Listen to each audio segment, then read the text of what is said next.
Hello दोस्तों, good morning. आप देख रहे हैं लक्ष्य विद्यापीठ यूट्यूब चैनल। मैं आप लोग के लिए प्रतिदिन मोस्ट इम्पोर्टेंट करंट अफेयर का प्रश्न लाता हूं। तो आज मैं फिर से आप लोग के लिए पहले की तरह मोस्ट इम्पोर्टेंट करंट अफेयर का प्रश्न लाया हूं। तो वीडियो को शुरू से लास्ट तक पूरा देखिएगा, एक एक प्रश्न को, उसके ऑप्शन को, और हर एक प्रश्न का उत्तर सहित व्याख्या मिल जाएगा। उस व्याख्या को आप लोग अच्छे से पढ़िएगा। अगर आप लोग को PDF फाइल चाहिए तो वो नीचे डिस्क्रिप्शन से आप लोग डाउनलोड कर सकते हैं। तो चलिए स्टार्ट करते हैं। आज का पहला प्रश्न है कि राष्ट्रीय संकट प्रबंधन समिति के अध्यक्ष डॉट डॉट हैं। प्रश्न को अच्छे से पढ़िए, समझिए आप सभी भी। अगर आप खुद से भी पढ़ते हैं प्रश्न को, उसके ऑप्शन को और जो भी व्याख्या मिलता है उसको, तो आप और भी अच्छे तरीके से समझ पाएंगे। तो प्रश्न एक बार फिर से रिपीट कर रहा हूं कि राष्ट्रीय संकट प्रबंधन समिति के अध्यक्ष डॉट डॉट हैं। तो इसका राइट आंसर होगा ऑप्शन नंबर डी, कैबिनेट सचिव। हर एक प्रश्न का उत्तर सहित व्याख्या आपको मिल जाएगा। व्याख्या को आप लोग को खुद से पढ़ना है अच्छे से। व्याख्या पढ़ने के लिए आप लोग को 10 सेकंड का समय दिया जाएगा।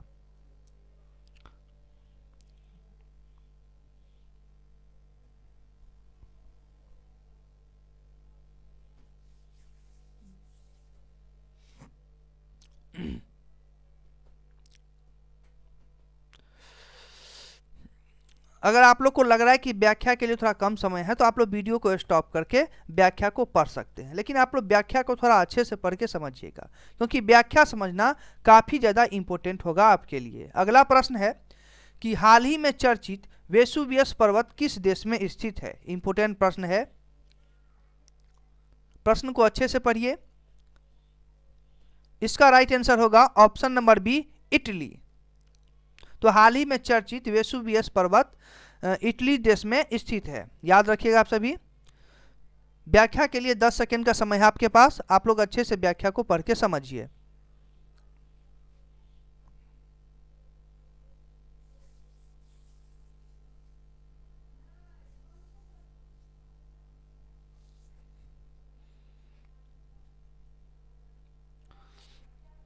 अगर अभी तक आप लोगों ने चैनल को सब्सक्राइब नहीं किया है तो आप जल्दी जल्दी चैनल को सब्सक्राइब कर लीजिए और बगल में जो घंटी है उसको भी दबा दीजिएगा, क्योंकि मैं आप लोग के लिए प्रतिदिन मोस्ट इंपोर्टेंट करंट अफेयर का प्रश्न लाता हूं।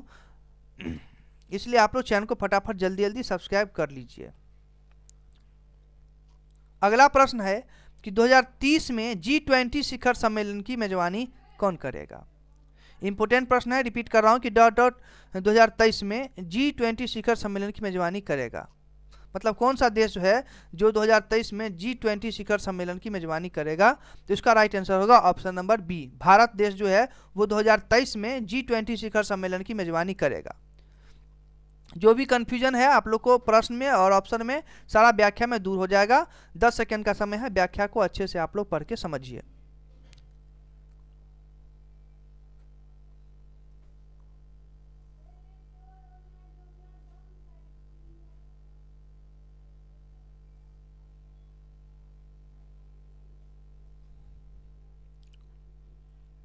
अगला प्रश्न है कि चांग-E5 चंद्र मिशन किस देश से संबंधित है।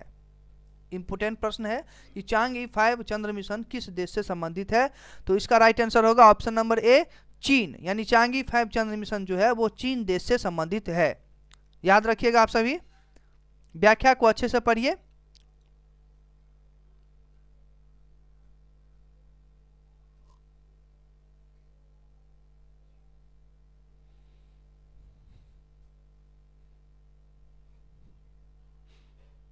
अगला प्रश्न है कि बहुचर्चित कच्चल द्वीप कहां पर स्थित है। प्रश्न को अच्छे से पढ़िएगा कि बहुचर्चित कच्चल द्वीप कहां पर स्थित है। इसका राइट आंसर होगा ऑप्शन नंबर सी, निकोबार। यानी बहुचर्चित कच्चल द्वीप जो है वो निकोबार पर स्थित है। व्याख्या को अच्छे से पढ़िए, समझिए।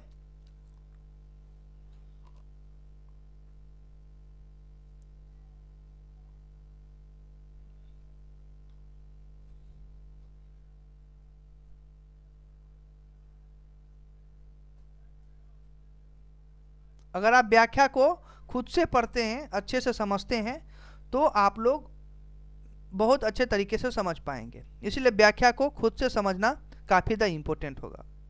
अगला प्रश्न है कि शल्य और साला के शब्द डॉट डॉट से संबंधित है। तो शल्य और साला के शब्द किससे संबंधित है? 4 ऑप्शन है आपके पास।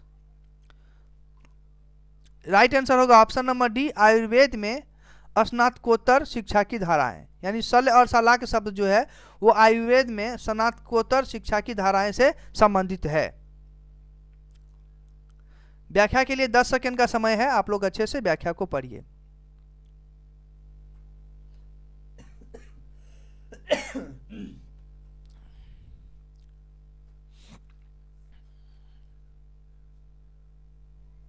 अगला प्रश्न है कि डॉट डॉट देश ने एशिया प्रशांत आर्थिक सहयोग शिखर सम्मेलन की मेजबानी की है।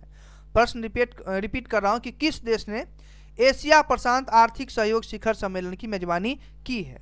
राइट आंसर होगा ऑप्शन नंबर बी, मलेशिया। तो मलेशिया देश ने जो है वो एशिया प्रशांत आर्थिक सहयोग शिखर सम्मेलन की मेजबानी की है, याद रखिएगा। व्याख्या पढ़िए, 10 सेकंड का समय है आपके पास।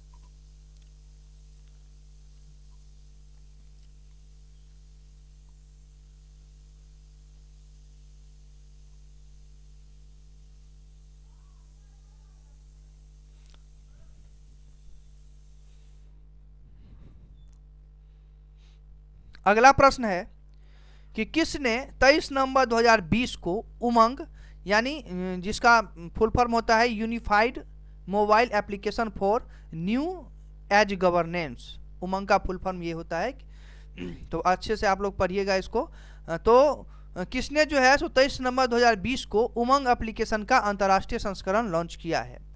प्रश्न को अच्छे से पढ़िएगा। इसका राइट आंसर होगा ऑप्शन नंबर बी, रविशंकर प्रसाद। प्रश्न को आप लोग अच्छे से पढ़िएगा, समझिएगा। उमंग का फुल फॉर्म भी दिया हुआ है। उमंग का फुल फॉर्म होता है unified mobile application for new age governance. व्याख्या के लिए 10 सेकंड का समय है। व्याख्या आप लोग अच्छे से पढ़िए, सारा कंफ्यूजन आपका दूर हो जाएगा।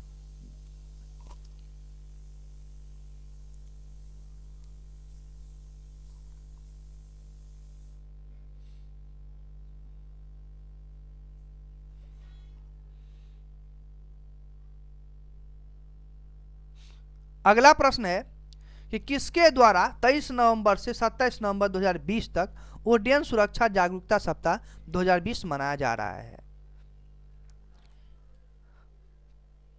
इसका राइट आंसर होगा ऑप्शन नंबर बी, एएआई। यानी एएआई द्वारा 23 नवंबर से 27 नवंबर 2020 तक उड्डयन सुरक्षा जागरूकता सप्ताह 2020 मनाया जा रहा है, याद रखिएगा आप सभी।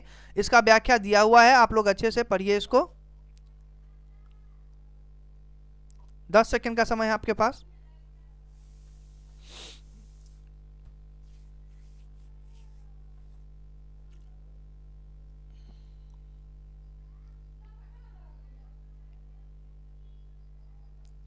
आज का आखिरी प्रश्न है और ये इंपॉर्टेंट प्रश्न है, इसको अच्छे से देखिएगा आप लोग कि लंदन में ATP tour final tennis tournament किसने जीता? प्रश्न रिपीट कर रहा हूं कि लंदन में ATP tour final tennis tournament किसने जीता? तो राइट आंसर होगा option number C, Daniil Medvedev. यानी लंदन में ATP tour final tennis tournament जो है वो डेनिल मेदवेदेव ने जीता है। तो याद रखिएगा, इसका व्याख्या दिया हुआ है। इस व्याख्या को आप लोग अच्छे से पढ़ के बढ़िया से समझिएगा।